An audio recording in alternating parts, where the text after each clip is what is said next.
حضرات محترم، ایک مرتبہ امیر المومنین حضرت عمر رضی اللہ تعالی عنہ نے دوران خطبہ ارشاد فرمایا، اے لوگو، میں تمہیں جو حکم دوں گا کرو گے۔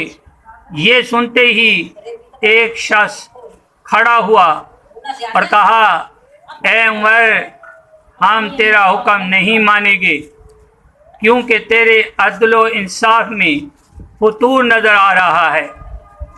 مال غنیمت کی جو چادریں صحن مسجد نبوی میں تقسیم کی گئیں، وہ ہر ایک کے حصہ میں ایک ایک آئیں۔ ان چادروں کا طول و عرض ناکافی تھا، جس سے لباس نہیں بنتا تھا۔ اس وقت آپ نے جو لباس زیب تن کیا ہوا ہے، غالباً انہی چادروں سے بنایا گیا ہے۔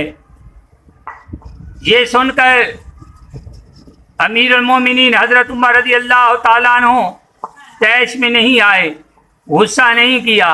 اے لوگو، دور حاضر کا کوئی منصف یا حکمران ہوتا، طیش میں آ جاتا، غصہ کرتا، اور ہو سکتا تھا کہ وہ اسے مروا دیتا یا قید کر دیتا، لیکن میں قربان جاؤں فاروق اعظم رضی اللہ تعالیٰ عنہ کی عظمت و شان پر کہ انہوں نے اپنے بیٹے کو مخاطب کرتے ہوئے فرمایا کہ میری طرف سے اس کا جواب تم دو۔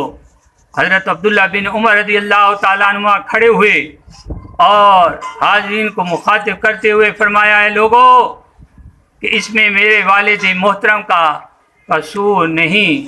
یہ درست ہے کہ ان چادروں سے لباس نہیں بنتا تھا، کرتا نہیں بنتا تھا۔ میں نے اپنے حصے کی چادر بھی اپنے والد محترم کو دے دی، تو اس طرح جو ہے میرے والد محترم کا لباس بن گیا۔